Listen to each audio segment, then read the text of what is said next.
स्वामी भक्त हो, खरं पाहिलं तर स्वामी आजन्म आहेत, ज्यांना जन्मही नाही आणि मृत्यू नाही, परंतु भक्ताच्या कल्याणासाठी रक्षणासाठी त्यांनी भूतलावरती अवतार घेतला. दत्त महाराजांचा तृतीय अवतार. पहिला अवतार श्रीपाद श्रीवल्लभ जो पिठापूर येथे झाला.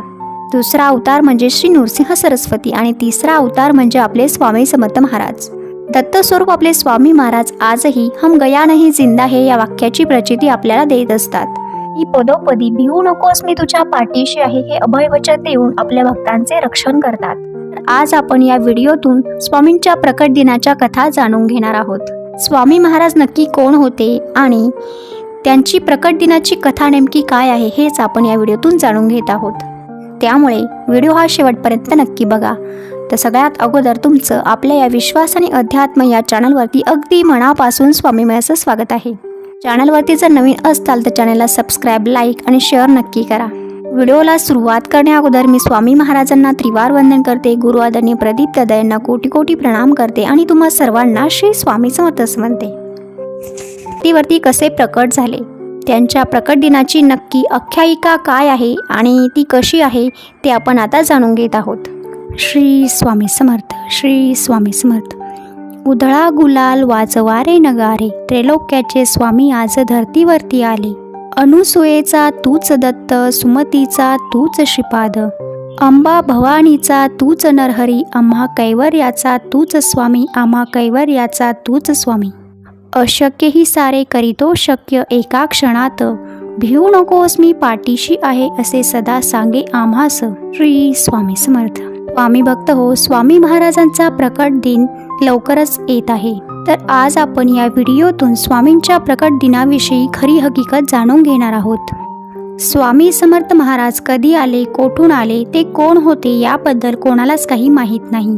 पण स्वामीसूत नावाचे त्यांचे एक अतिशय महान भक्त होऊन गेले. त्यांना स्वामी समर्थ महाराज आपला मुलगा मानायचे. त्यांच्या अनुभवातून आपण समजू शकतो की स्वामी समर्थ महाराज कसे प्रकटले. तर स्वामींच्या प्रकटण्याची हकीकत अशी आहे.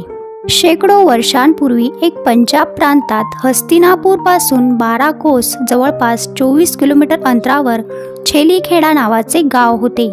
त्या ठिकाणी विजयसिंग नावाचा एक लहान मुलगा आपला भाऊ आणि भाऊजाईसोबत राहायचा.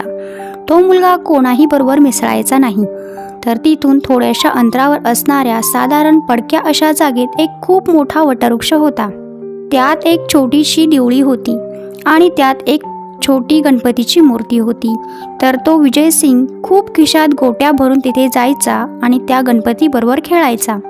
पण तो मुलगा गणपतीला आपला मित्र मानून त्याचाही डाव स्वतःच वर घेऊन खेळायचा.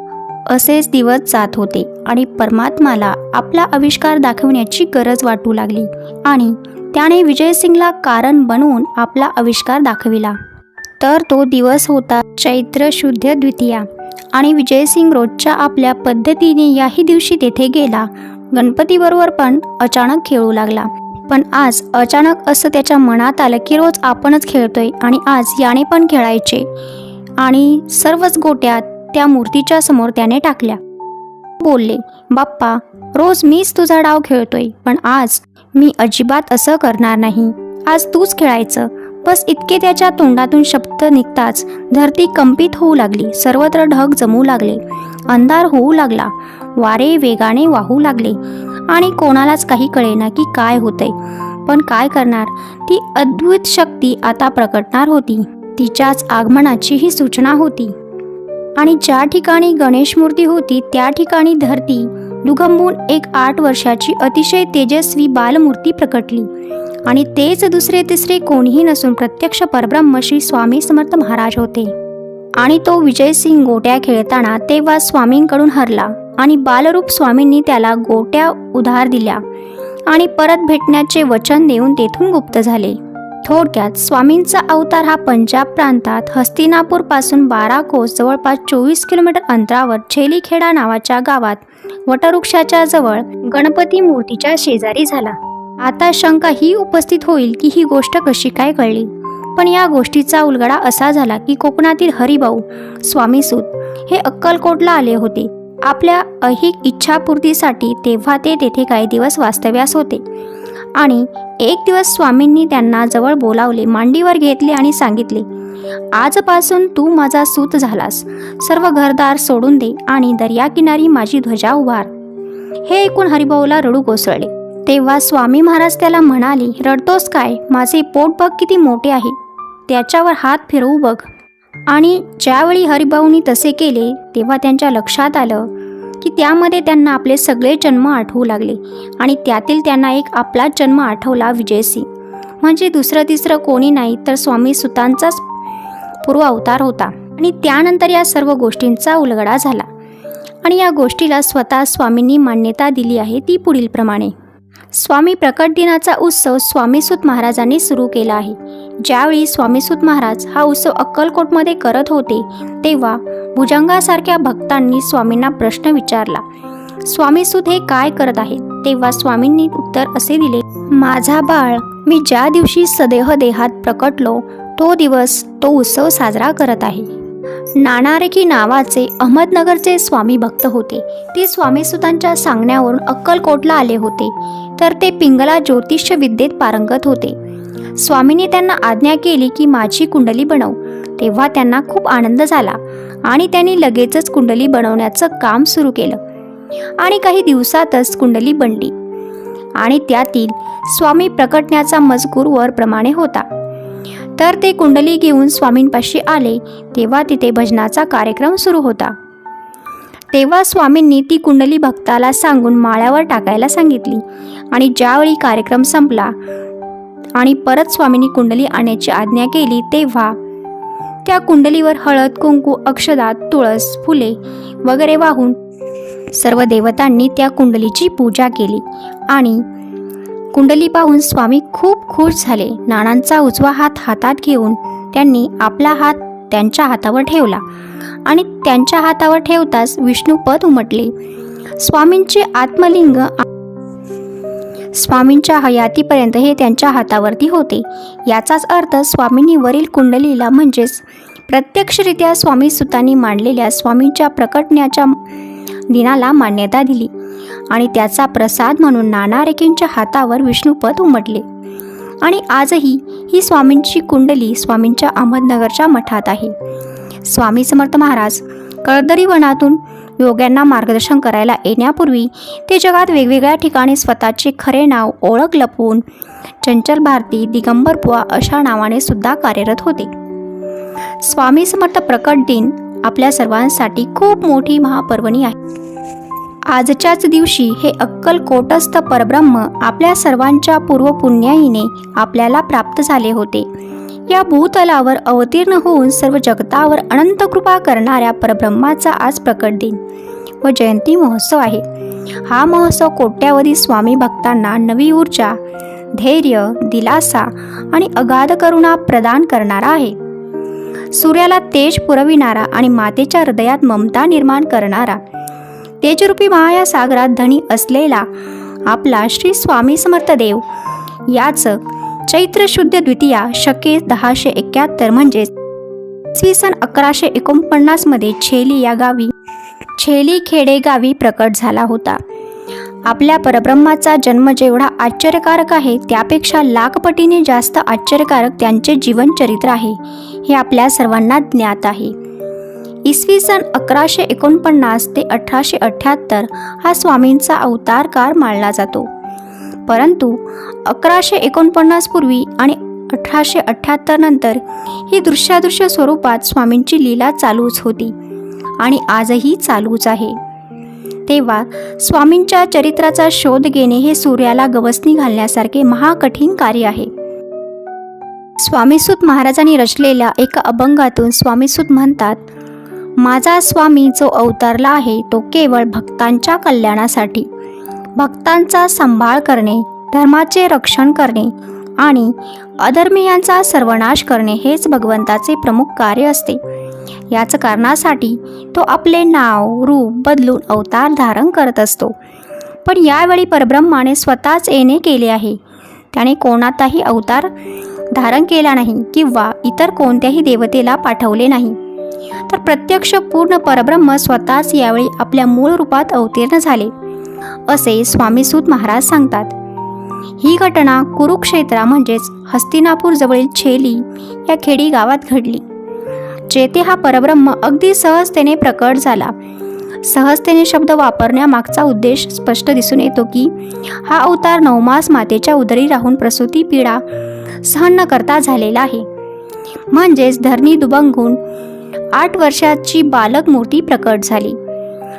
परब्रह्म 8 वर्षाचा बालक स्वरूपात अवतीर्ण होण्यामागचे कारण स्वामीसूत आपल्या अन्य एका अभंगात सांगतात की हस्तिनापूर नजीक छेली ग्रामी भगवंताचा परमभक्त विजयसिंग हा गोटीला भगवंत मानून खेळ खेळत होता. भगवंत आणि स्वतःचा डाव तो एकटाच खेळत असे. आपण आणि परमेश्वर वेगळे आहोत ही भावना त्याच्यात नसल्यामुळे तो हा खेळ खेळत होता. शेवटी अशा निष्पाप आणि निर्मळ मनाच्या बालकाचे अंतःकरण ओळखून आणि आपली प्रकट होण्याची योग्य वेळ आली आहे हे जाणून स्वामींनी प्रकट होण्याचे ठरविले. एकदा प्रकट होण्याचे ठरवले की मग क्षणाचाही विचार न करता स्वामी महाराज हे भगवान स्वरूपात नित्यमग्न असलेल्या 8 वर्षाच्या विजयसिंगाच्या निमित्ताने वटवृक्षाच्या झाडाखाली असलेल्या श्री गणेशांच्या साक्षीने परब्रह्म स्वरूपात प्रकटले. प्रकट झाल्यानंतर श्री स्वामी समर्थ महाराज विजयसिंग या भक्तासोबत गोट्या खेळण्याची लीला दाखवित होते. इसवी सन 1856च्या सुमारास स्वामी समर्थ अक्कलकोटास आले. ते मंगळवेढ्याहून पहिल्यांदा जेव्हा अक्कलकोट नगरीत प्रवेशले तेव्हा त्यांनी गावातील खंडोबा मंदिरात मुक्काम केला होता. तो दिवस चैत्र शुद्ध द्वितीया शके 1778 अनल नाम संवत्सरे रविवार दिनांक 6/4/1856 हा होता. इसवी सन 1459च्या सुमारास माघ वद्य 1 शके 1380 श्री नृसिंह सरस्वती स्वामी महाराज यांनी गाणगापुरास निर्गुण पादुका स्थापन केल्या आणि त्यानंतर शैल्य यात्रेचे निमित्त साधून ते कर्दळी वनात अदृश्य झाले. ह्या कर्दळी वनात सुमारे 300 वर्ष महाराजांनी कठोर तपश्चर्या केली. ह्या काळात मुंग्यांनी त्यांच्यावर वारूळ निर्माण केले. एके दिवशी उद्धव नावाचा लाकूड तोड्या त्याच कर्दळी वनात लाकडे तोडीत असताना त्याच्या हातून कुऱ्हाड निसटली व ती वारुळावर पडली. उद्धवाचे निमित्त साधून स्वामी महाराजांना पुन्हा भक्तांच्या कल्याणासाठी प्रकट व्हायचे होते. कुऱ्हाड वारुळावर पडताच त्यातून रक्ताची धार उडाली व क्षणातच दिव्य प्रकाश पडून उद्धवासमोर एक अजानुबाहू तेजस्वी मूर्ती प्रकट झाली. तेच अक्कलकोटचे स्वामी समर्थ महाराज होत असे मानले जाते. आपल्या हातून या महापुरुषाला जखम झाली ह्या विचाराने उद्धवाला खूप दुःख झाले व भय वाटू लागले.